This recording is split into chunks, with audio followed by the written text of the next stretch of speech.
Hello everyone, my name is Norma and today I'm taking you on a foodie tour. I've already taken you on foodie tours that are in downtown Las Vegas and the Arts District, so I thought it was time that I took you to one that was on the Las Vegas Strip. But I feel like we're missing somebody. Hey, oh my god, it's Tommy Tom! How's it going? Hi, how are you? So good to see you. Oh my god, I'm so excited. So we're finally doing a Las Vegas Strip foodie tour. We're so excited to have you. It's going to be fantastic. So I heard we're going to 4 places today? Right, so we are touring the Venetian, the Palazzo, and the Wynn, and we're going to be trying 4 of the best restaurants that these properties have to offer, and along the way we'll give you the distinctive tour around the property and some of the cool information along the way. Awesome. I haven't had breakfast yet, so I'm starving. I hope you're hungry.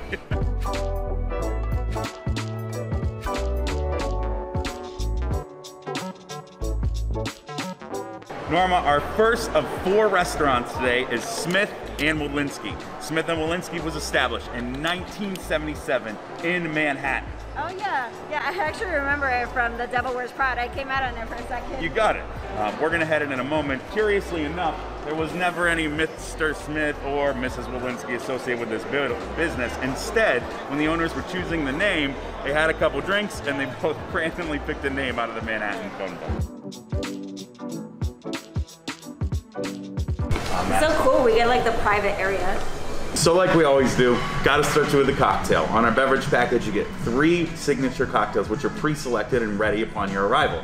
This one is their Old Cuban. It's kind of like an elevated mojito. So they use Bacardi Superior rum, fresh squeezed lime, fresh mint, and instead of using soda and simple syrup, they use the Luca Prosecco. So you get a little sweetness and you get those bubbles, but you don't have that sugary artificial taste from the simple syrup. The nice thing about bubbly drinks too is they actually open your stomach a little bit. That is super good. Yeah, it does taste just like a mojito, but in like a martini glass, it's like fancier. Wow.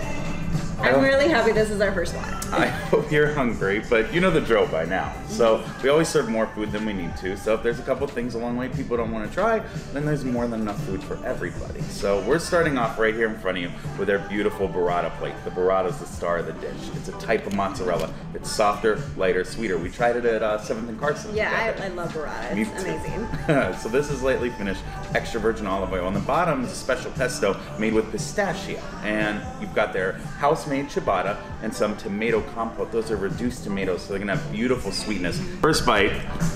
Yes, I know. I had to like put everything on there. It's a little bit of everything. They all work together.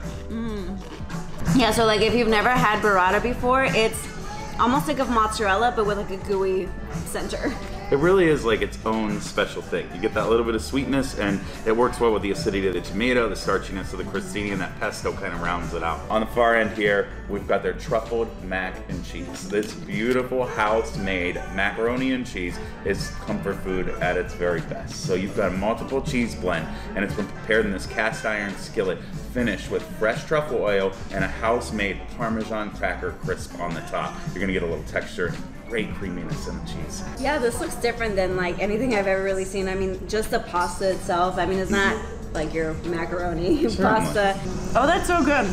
You definitely taste like all that truffle in there. And it's crazy, like it's creamy, but it's not overly creamy. Over here is their angry shrimp. So these shrimp are lightly battered, they are lightly fried, they are topped over their beautiful garlic mashed potatoes and finished with a spicy lobster butter sauce. They're huge, like they're nicely butterfly too, and the crispiness on the outside. I'm gonna try the garlic mashed potatoes on its own.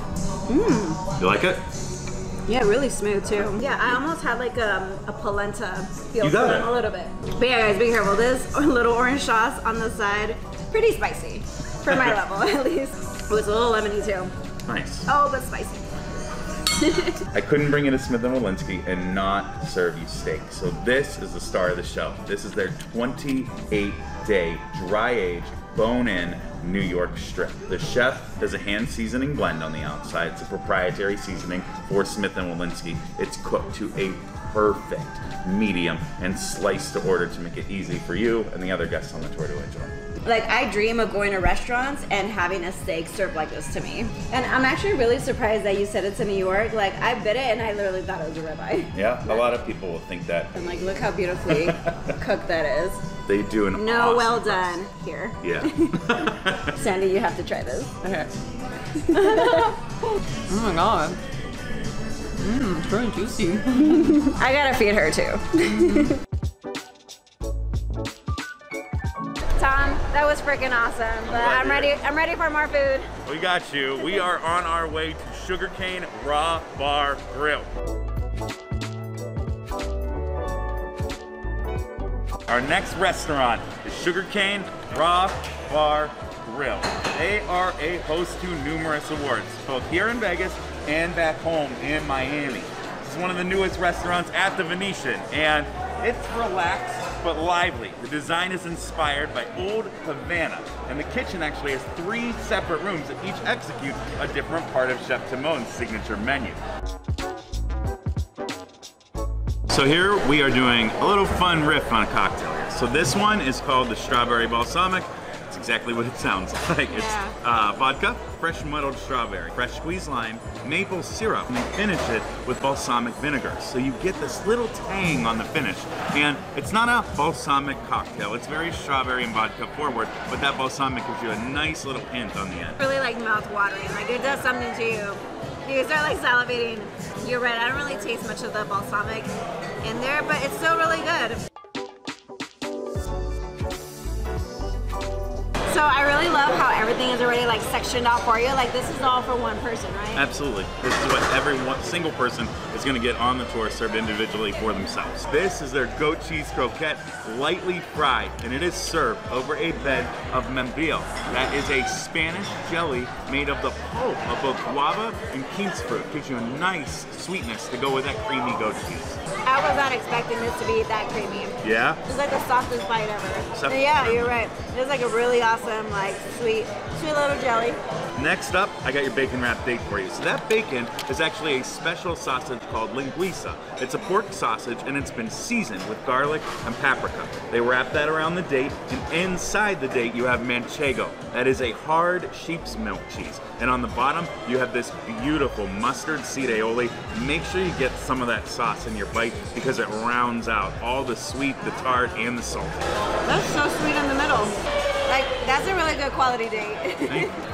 So I have tried many dates, but this is the first one that actually is like stuffed with pork sausage in the middle, and you can like taste it right away as you bite it. So this is hamachi crudo. Features yellowtail. Yellowtail is this beautiful fish. It's got a nice consistency like tuna, but it's got a clean whitefish flavor, similar to maybe walleye.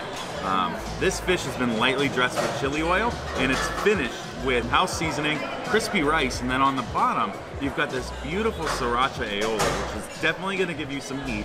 So if you're sensitive to spice, be careful with that bite. I mean, I'm not going to not eat it. Yeah. So I see the spice you're talking about. Yeah. It's not super strong, but it does creep up on you a little bit. That's what I was just going to say. Give it a second. You know. Oh my God. Crispy pig ear on top, and the pig ear, it's crisped up, so it's almost like this really thick cut bacon. It's kind of like a pork salad. Who doesn't want a bacon salad? Underneath that, you've got this gorgeous papaya salad with a beautiful citrus vinaigrette to finish it off. That is really good. It's like, I think so. It's mainly sweet. Mainly sweet, a little bit of savory, but I think I like the crunch of it all. I mean, it really does remind me of bacon a little bit. We're gonna go ahead and move on to the next place. Where are we going? We are headed to Milos. It's right across the way here at the Venetian. Yeah, it really is. It's like 10 feet that way or something like that. This place is pretty special. Estiotorio Milos is touted as the best Greek restaurant in the world. Kostas is also known for his tomatoes. He works with special farms in California to source the best tomatoes he can for his Greek salad. When we walk in, you'll see them piled high. If you get close, you can even smell them in the air. Yeah, you could definitely smell the tomatoes already, and we walked in like 3 feet into this place. One of the things that starts every visit to Milos is their bread. So they bake this beautiful, rustic, wood-grilled sourdough. It's made from scratch here in the bakery, and they serve it with fresh-cut oregano tableside. You just saw the young lady cut that. Then they finish it with some extra virgin olive oil they pour tableside. The extra virgin olive oil here is very, very special. It's produced in Greece by the owner's sister, and it's called My Sister's Extra Virgin Olive Oil. I'm a sucker for bread. Like, it's my #1. item in my diet. First up, Norma, we have your traditional Milos Greek salad. This salad is done with those beautiful tomatoes that I was telling you about out front. Lightly dressed with the extra virgin olive oil, Greek oregano, English cucumber, red onion, green bell pepper, and Kalamata olives. The cheese that you see on the side is pretty special. So it's a barrel-aged feta cheese. These are really meaty tomatoes. Like, look how thick that goes all the way through. Like, it's more like of the actual tomato than the juice in itself. Now, usually I am used to having more like Greek salads, well, at least here in America, that is served with lettuce, but there's none of that here. It's just like the main ingredients. Fresh ingredients, lightly dressed with that extra virgin olive oil. No, but yeah, the dressing at the very bottom is like very lightly savory. It's really good. It's almost like a very, very light vinaigrette. Ooh, this looks so good. So this is literally called the Milos Special. This is a dish they are known throughout the world for. Paper thin eggplant and zucchini. And it's been lightly flash fried. That gives you this nice crispy texture on the outside. So inside, Norma, there's some tzatziki. That's Greek yogurt, and it's been infused with cucumber. Sounds like a healthy potato chip. Something like that. That tzatziki uses some very, very delicious Greek yogurt. And like we were talking about the last stop, there's a little bit of that tang to it. It's finished with Rio fresh cucumber, and they certainly do not skim. So you get this ultra fresh tzatziki that is creamy, but actually kind of refreshing too because of that fresh cucumber. That zucchini and eggplant actually goes perfectly with your cocktail. So that is a classic Milos cocktail. It's called the Basil Press, and it's a huge crowd pleaser. They marry that with our house sours mix and beautiful fresh basil. Nice, refreshing, easy to drink. It does smell refreshing already. It's like a lemonade, and I don't even taste the alcohol in here. I can tell this already would be dangerous. Ooh, this is heavy. We have Milos' signature octopus. It's hand tenderized, then it's braised, grilled over a charcoal flame, which gives it this beautiful char on the outside. They lightly glaze it with the extra virgin olive oil, and it's finished with these beautiful juicy capers that they actually import from Santorini, Greece for their dishes here. And then you've got their white fava bean puree. All these ingredients go perfectly together. It does look really crispy though, like on the outside. I can tell you, it's ultra tender. Costas is known, truly, for having one of the most tender octopus in the world. These white fava beans are brought down. You're gonna have some extra virgin olive oil, Greek seasonings. Really beautiful. No, that's really good. Nice. That's like super smooth, no lumps in there. Like when you see it, you automatically think it's like gonna be hummus or something like that, but no, like you could definitely taste those like really refined beans.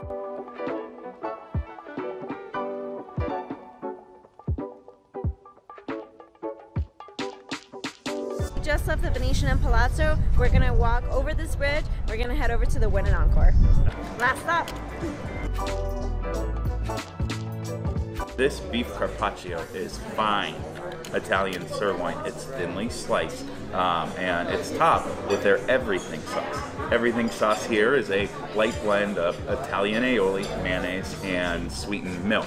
Gives you this beautiful creamy sauce to go with your carpaccio. It should literally just melt in your mouth.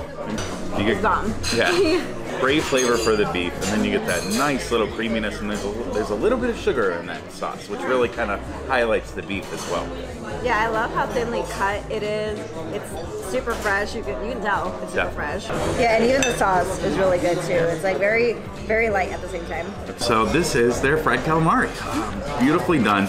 This calamari, slightly fried, served with baby octopus, and you have two separate sauces right here. This one is their red sauce, pomodoro. It's one of the classic Italian red sauces. It's very thin, but it's packed with flavor, very robust. The other one is, of course, their house-made tartar sauce, and there's some fresh citrus on the plate. Feel free to squeeze that and enjoy a little lemon with your shellfish. You're so right about the tomato sauce. It's like really light, it's like not complicated at all. Both really good, but I'm in love with that tomato. This is a little unique of a dish, so it's called tagliolini with ham.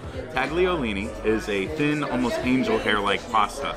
Here at Cipriani, they saute it in beautiful bechamel sauce, which is a butter, creamy sauce with a little seasoning to it. When it's done, they put a Parmesan crust on the top, and then they bake it, giving you that beautiful consistency on top. I'm not gonna lie, when I first saw this come out and they were cutting it, I was like, what is that? Like, I mean, you could smell already it's like super cheesy. You can see all that cheese up top. I love how thin this pasta is, and it looks so creamy already. Like, looking at it, I thought it was gonna be really heavy, but this is actually pretty light. I'm surprised by how light of a pasta they managed to make it with as much cream, butter, and cheeses on it, but it eats really light. Oh yeah, this is very like melting in your mouth. I agree with that. Okay, so I'm not gonna lie, like right before they brought out this cake, I think is when I hit my I'm really a full wall, but it's cake, so we're gonna have to try this. It's cake, and it is surprisingly light cake. This is the Cipriani cake, and in my opinion, one of the best desserts in the city. This beautiful cake is done with a house-made vanilla cake and vanilla meringue. This meringue is hand done, and meringue is this baking delicacy. What they do, they hand whip egg whites, and as they do, they slowly add in amounts of sugar until it gets A, the right amount of sweetness, and B, starts to form these stiff peaks. They then layer it on the cake like a thick icing, and you can see they then bake it in the oven, which caramelizes the outside, enhancing some of those natural sugars, and then chill it, slice it, and they serve it up for you. So it's sweet, but lightly. It almost has like a marshmallow looking consistency. Definitely. From the inside. I really do think this was a perfect ending, actually.